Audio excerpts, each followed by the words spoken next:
Assalamualaikum warahmatullahi wabarakatuh. Salam Sobat Santri. Alhamdulillahirrabbilalamin, Allah Ta'ala senantiasa memberikan kita kesehatan sehingga kita dapat bertemu lagi dalam podcast edukasi Maskan Hikamul Quran Pondok Pesantren Darul Hikam. Alhamdulillahirrabbilalamin, pada sore hari ini kita dapat bertemu lagi dengan Cikgu Dr. Bibijan dari Singapura. Sehat Cikgu? Alhamdulillah sehat, terima kasih. Baik. Sebelumnya mohon izin, saya Aisyah. Di sini saya membawa teman saya sesama pengurus di pondok pesantren ini. Mohon izin untuk bisa berbincang dengan Cikgu dengan mengangkat tema yaitu anti bullying atau anti perundungan. Baik Cikgu, sebetulnya teman saya ini juga sudah menyiapkan pertanyaan untuk pembahasan pada hari ini. Tetapi sebelumnya saya ingin bertanya dulu kepada Cikgu. Baik Cikgu, sebelumnya manusia itu sebetulnya kan terlahir baik, kemudian anak-anak pun juga terlahir dengan baik. Tetapi apakah yang mendasari anak-anak itu melakukan perundungan atau bullying kepada temannya, kepada adik kelasnya atau kakak kelasnya? Nah, itu apa saja yang menjadikan dasar-dasar anak-anak itu melakukan tindak bullying? Terima kasih Aisyah. Sama-sama. Alhamdulillah kerana sudi mengundang saya kemari untuk mengadakan program hari ini. Bullying satu fenomena yang berlaku bukan saja di Indonesia tapi di seluruh dunia, dan dia berlaku di semua peringkat umur, peringkat kanak-kanak, remaja, peringkat orang tua, kadang-kadang berlaku di rumah, di sekolah, di tempat kerja, di mana-mana saja. Jadi soalan yang kamu tanya saya, kita dilahirkan dalam keadaan suci, fitrah. Betul. Ya? Tapi kenapa ada insan-insan yang sanggup menyakiti orang lain? Iya. Okey. Dia tidak ada satu atau dua sebab lah, banyak faktor yang membawa kepada keadaan seperti itu. Mungkin tarbiyah yang dialami oleh anak itu. Misalnya kita tahu, kita faham kalau anak dibesarkan dalam suasana rumah yang agresif, yang memang agak ada keganasan dalam keluarga, kan? Jadi kita dapati bahawa pada anak ini kelakuan seperti itu, perilaku seperti itu sesuatu yang normal. Jadi dia tak rasa satu salah. Jadi kalau dia pergi ke sekolah, dia menjerit-jerit, memaki hamun teman-temannya, pada dia itu kebiasaan kerana di rumah itu satu hal yang wajar, satu habit, sesuatu yang memang menjadi kebiasaan. Oleh sebab itu salah satu punca. Tapi juga ada yang di mana keadaan rumah tangga elok, pendidikan elok, kan? Tapi kadang-kadang kenapa anak itu boleh bertukar?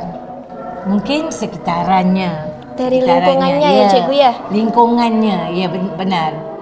Dan juga mungkin kadang-kadang dia bila seseorang itu melakukan sesuatu perilaku, behavior, ada fungsi di sebalik behavior itu. Yang ada buat tu kerana nak dapatkan perhatian. Yang ada buat untuk menunjukkan yang aku ini ada kuasa, kontrol. Aku ada kebolehan untuk menguasai. Jadi tiap-tiap perilaku tu ada dia punya fungsi. Jadi kita harus memahami jiwa kenapa anak-anak itu berlaku sedemikian, ataupun bukan anak saja, malah orang dewasa seperti Aisyah, seperti saya. Kenapa saya sanggup bully, menyakiti orang lain? Kadang-kadang bully itu dibuat dengan cara halus, kadang-kadang memang dibuat secara terbuka. Jadi memang kita harus peka, kita harus mengerti punca kenapa perkara ini boleh berlaku, supaya kita dapat membendungi, dapat mengatasi masalah ini. Baik.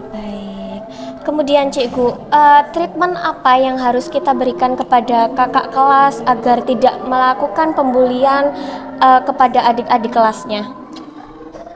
Saya ingin mengambil kesempatan di sini untuk bukan untuk memuji, tapi untuk merekodkan kepuasan saya kepada pihak pentadbir sekolah kerana mengadakan tema ini sebagai perbincangan kita petang tadi. Iya. Saya rasa lebih daripada 200 murid yang menghadiri tadi. Iya. Jadi ini merupakan satu cara, satu strategi, satu kaedah di mana anak-anak diajar secara proaktif. Kita tak perlu ada berlakunya buli di sekolah ini, barulah kalam kabut dibuat untuk mengatasi masalah.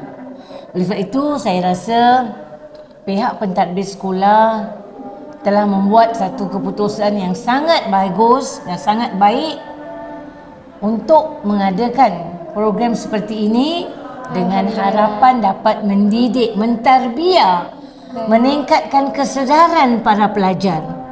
Tapi ini hanya satu usaha untuk meningkatkan kesedaran. Adakah ini mencukupi? Tidak. Kita harus melakukan beberapa lagi program. Misalnya, adakan program untuk guru-guru dapat memahami, mengesan, mengenal pasti anak-anak yang mungkin ada potensi untuk menjadi bullying. Baik. Atau mereka yang jadi mangsa. Jadi kita boleh fikirkan. Iya. Di Singapura kami ada peer support. Peer support itu kumpulan sokongan di kalangan para pelajar. Kan? Kalau kita mungkin para pelajar takut untuk memberitahu kami, pihak sekolah, saya dibuli dan sebagainya. Tetapi kalau ada rakan sebaya, peer yang dilatih untuk mengenal pasti mereka-mereka yang buli, mereka boleh menjadi rakan sokongan yang membantu mereka yang sama ada menjadi buli atau menjadi mangsa. Baik. Terima kasih atas jawabannya, Cikgu. Kemudian ini ada pertanyaan dari Ustazah Anis. Silakan Ustazah. Terima kasih atas pertanyaannya. Sehubungan dengan bullying, ini kan akan diadakan kedatangan santri pada bulan Juni. Nah, menurut Cikgu, lalu bagaimana motivasi atau nasihat yang bisa diberikan kami sebagai di tingkatan pengurus in antisipasi yang bisa kami lakukan agar tidak ada terjadinya bullying terhadap santri? Alhamdulillah, itu satu soalan yang bagus sekali. Kerenanya bila ada penuntut santri yang baru, guru-guru, mudir-mudir, pentadbir mesti ada semacam induksi, orientasi. Okey? Dan dalam orientasi itu mesti diberitahu pada santri-santri baru, ini adalah budaya sekolah ini. Budaya sekolah ini ada peraturan yang harus diikuti. Jadi dengan adanya orientasi seperti ini, diberitahu pada ibu bapa, diberitahu kepada santri. Jadi mereka tahu Darul Hikam ada satu dasar polisi, zero tolerance, enggak bisa tolerate apa bentuk bully di sekolah ini. Jadi kalau perkara ini sudah dikomunikasikan dengan sejelas-jelasnya, sudah menjadi program, struktur program Darul Hikam, insya-Allah kita harus memastikan polisi ini, dasar ini harus dipatuhi, diikuti. Kalau ada sesiapa yang melanggar peraturan ini, akan diambil tindakan yang bersesuaian. Ya? Baik. Nah, ada satu pertanyaan lagi nih, Cikgu. Kan background dan latar belakang santri ini memang berbeda-beda. Nah, jika ditemukan ada santri yang memang psikologisnya lemah, seperti contoh dia menakut atau dia takut untuk mengungkapkan sesuatu. Lalu apa motivasi yang bisa kami berikan sebagai pengurus untuk bisa memberikan dia motivasi agar dia itu lebih ke Semangat lagi sebagai penguat hati. Ya, benar. Kalau ada, memang tiap-tiap santri itu, tiap-tiap pelajar ada personalitinya masing-masing. Ya, setiap kita pun, Aisyah, Anis ada kekuatan yang tertentu dan juga saya, dan kami juga ada kekurangan atau kelemahan yang tertentu.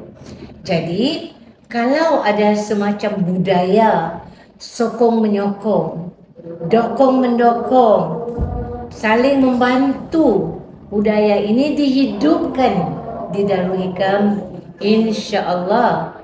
Bukan saja santri, gurunya, semuanya, ibu bapanya saling memahami. Dan bukan setakat memahami, tapi mereka sama-sama menggemeling tenaga, bergabung untuk memastikan dasar ini menjadi sesuatu yang realiti. Bukan sekadar dasar yang ditulis di buku. Kan biasanya kan ditulis di buku. Tetapi ini adalah satu realiti di mana mereka benar-benar memahami dan mereka mahukan suasana yang sihat, suasana yang nyaman, suasana yang selamat untuk belajar. Jadi semua orang gembira. Wallahu a'lam. Yang baik datang daripada Allah. Mungkin ada kekurangan saya mohon maaf. Terima kasih kepada Aisyah dan kepada Anis. Ya, Ustazah Anis, alhamdulillah. Alhamdulillahirrabbilalamin, telah selesai pembicaraan kita tentang anti bullying dan anti perundungan. Mungkin kita bisa kembali lagi di podcast edukasi Maskan Hikamul Quran Pondok Pesantren Darul Hikam. Terima kasih. Wassalamualaikum warahmatullahi wabarakatuh.